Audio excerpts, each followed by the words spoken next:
Praise the lord. మన ప్రభువును మన రక్షకుడైన యేసుక్రీస్తు వారి ప్రశస్తమైన నామంలో మీ అందరికీ మా హృదయపూర్వక వందనములు. ఈ రోజు దేవుని వాక్యాన్ని మనం ధ్యానం చేసుకుందాం. సామెతల గ్రంథము 28వ అధ్యాయము 20వ వచనాన్ని మనం చదువుకుందాం. నమ్మకమైన వానికి దీవెనలు మెండుగా కలుగును. దేవుని నామానికి మహిమ కలుగును గాక. నమ్మకమైన వారికంట దీవెనలను దేవుడు మెండుగా కలుగజేస్తాడు. నీకు దీవెనలు కావాలంటే, నీకు ఆశీర్వాదం కావాలంటే దేవునికి నీవు నమ్మకంగా ఉండాలి, నమ్మకంగా ప్రార్థించాలి, నమ్మకంగా ఆయన సేవ చేయాలి, నమ్మకంగా ఆయన ఎదుట నీవు ప్రవర్తించాలి. ఒక తాపీ మేస్త్రి ఉన్నాడు.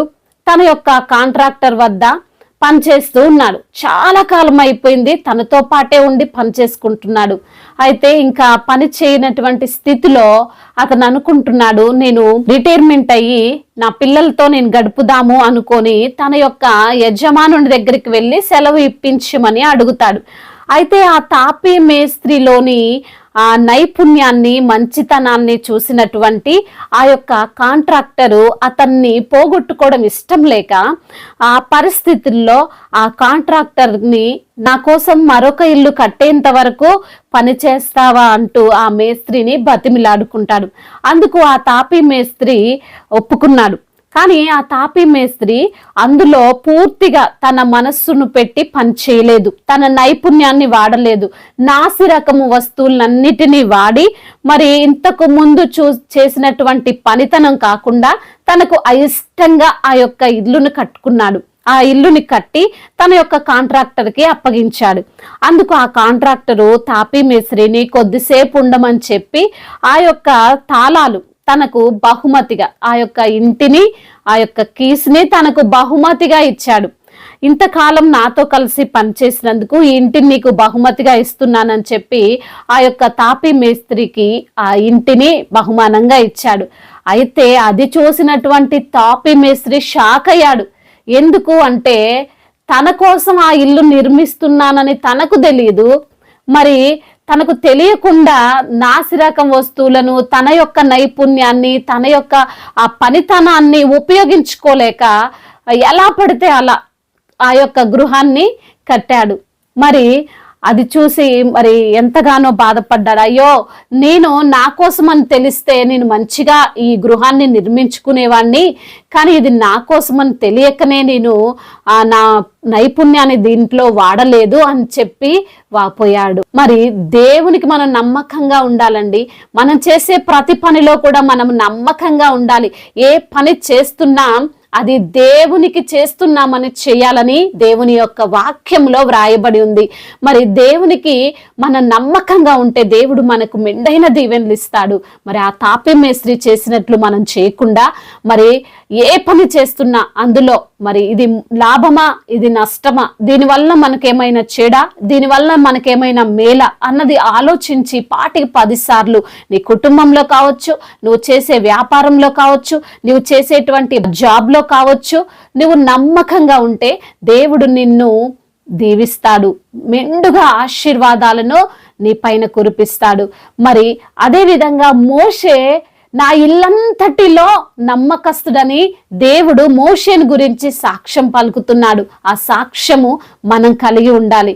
మోషేను దేవుడు ఇజ్రాయెల్ ప్రజలను నడిపించడానికి ఎన్నుకున్నాడు. ఎందుకు ఎన్నుకున్నాడంటే తన యొక్క సాత్వికాన్ని చూసి, తన యొక్క మంచితనాన్ని చూసి, తన యొక్క గుణాన్ని చూసి దేవుడు ఆయన్ను ఎన్నుకున్నాడు. నమ్మకంగా నా ఇల్లంతటిలో నమ్మకమైన వాడు మోషే అని దేవుడే సాక్ష్యం పలుకుతున్నాడు. అందుకే మోషే ద్వారా దేవుడు అద్భుత కార్యాలను జరిగించాడు. బండ నుండి నీటిని రప్పించినటువంటి కార్యము మోషే ద్వారానే దేవుడు జరిగించాడు. మరి నీటిని రక్తముగా మార్చాడు. మరి తెగుళ్లను కురిపించాడు, తెగుళ్లను ఆపు చేశాడు. ఎన్నో ఆ అద్భుత కార్యాలు, గొప్ప కార్యాలు మోషే ద్వారా జరిగించాడు. నీవు కూడా దేవునికి నమ్మకంగా ఉంటే దేవుడు నిన్ను కూడా దీవిస్తాడు. నిన్ను కూడా అనేక జనములకు ఆశీర్వాదకరంగా నిన్ను నిలవబెడతాడు. దేవుడి మాటలను దీవించునుగాక. మరి మనం కూడా నమ్మకంగా దేవుడి కొరకు వాడబడినట్లయితే, దేవుడి కొరకు మరి మనం నిలుచున్నట్లయితే దేవుడు తప్పకుండా మన జీవితంలో అద్భుత కార్యాలు జరిగిస్తాడు. చిన్న ప్రార్థన చేసుకుందాం. పరిశుద్ధుడైన దేవ, మహాగణుడ, మహోన్నతుడైన తండ్రి, మీకు వందనములయ్యా. అయా మరి తండ్రి, మీ యొక్క కృప చేత మమ్మల్ని తండ్రి సజీవుల లెక్కలో ఉంచినందుకు వందనములు. అవును ప్రభా, మీరు వాక్యం ద్వారా మాట్లాడారు. నమ్మకమైన వానికి మెండైన దీవెనలు కలుగునని తండ్రి. అయా ఆ తాపి మేస్త్రి చేసినట్లు మేము ఏ పనిలో తండ్రి మరి తండ్రి నమ్మకం లేకుండా, అపనమ్మికతో చేయకుండా ప్రభా, నమ్మకం కలిగి ప్రతి విషయంలో తండ్రి అయా మంచినే మేము జరిగించేటట్లుగా కృప చూపించండి నా తండ్రి.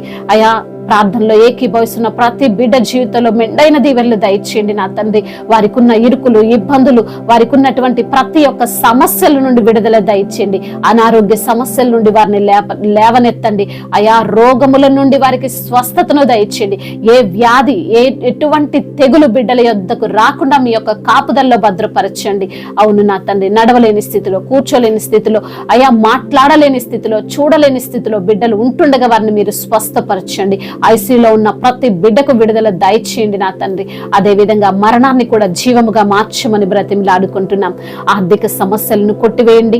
అయా అప్పుల భారాలతో కృంగిపోతూ, నలిగిపోతూ తండ్రి, జీవితం పైన విరక్తి కలిగిన స్థితిలో తండ్రి, మరణమే శరణమని తండ్రి బిడ్డలు వాపోతుండగా తండ్రి మీరు సహాయం చేయండి. మరణాన్ని జీవముగా మార్చండి ప్రభా. వారి యొక్క ఆలోచనలను కొట్టివేయండి ప్రభా. మీ యొక్క తలంపులు వారికి దయచేయండి. వారు తండ్రి అప్పు తీర్చుకునే సామర్థ్యము, అప్పు తీర్చుకునేటువంటి జ్ఞానము వారికి మీరు దయచేయండి. అదే విధంగా నా ప్రభువా, మరి ఎందరైతే బిడ్డలు యవన బిడ్డలుగా ఉన్నారో ప్రతి బిడ్డ నిమిత్తం ప్రార్థిస్తున్నాం. గేమ్స్ కి ఎడిక్ట్ అయిపోయి మరి ప్రభువా, మరి త్రాగుడు వ్యసనాలకు బానిసలై మరి తండ్రి ఎందరైతే బిడ్డలు ఉంటున్నారో వారికి తండ్రి ఆయా త్రాగుడు వ్యసనాల నుండి, గేమ్ ఎడిక్షన్ నుంచి విడుదల దయచేయమని బ్రతిమిలాడుకుంటున్నాం. అదే విధంగా నా ప్రభువా, ఈ రోజున ఎందరైతే బిడ్డలు ఎటువంటి పనులకు వెళ్తున్నా, ఏ పని చేస్తున్నా ప్రభా, అయ్యా మీరే ఆ యొక్క పనులన్నిటిలో తోడుగా ఉండండి. మీ యొక్క కాపుదల్లో వారిని భద్రపరచండి. అయా మేలైనటువంటి అయా తండ్రి కృప చేత బిడ్డలను నింపండి నా ప్రభా. అయా ప్రయాణాల్లో ఉన్న ప్రతి బిడ్డకు మీరు తోడుగా ఉండండి. వారి యొక్క వాహనములంతటిని అయా మీ యొక్క కాపుదలతో భద్రపరచమని బ్రతిమిలాడుకుంటున్నాం తండ్రి. అదే విధంగా నా తండ్రి బిడ్డలు వెళ్తుండగా వస్తుండగా ప్రభా, మీ యొక్క దీవెనలు, ఆశీర్వాదములు నింపబడినట్లుగా సహాయం చేయండి. ముఖ్యంగా ప్రభా, రక్షణ లేని ప్రతి బిడ్డకు రక్షణ దయచేయండి. అయా మారు మనసు బిడ్డలకు దయచేయండి ప్రభా. మీ యొక్క కృప చేత బిడ్డలను జ్ఞాపకం చేసుకోమని బ్రతిమిలాడుకుంటూ వారిని నడిపించి బలపరిచి స్థిరపరచమని నజరేయుడైన యేసుక్రీస్తు వారి శక్తి కలిగిన నామంలో ఈ ప్రార్థనను అడిగి వేడుకొని పొందుకొని ఉన్నాము మా ప్రియ పరలోకపు తండ్రి. ఆమేన్.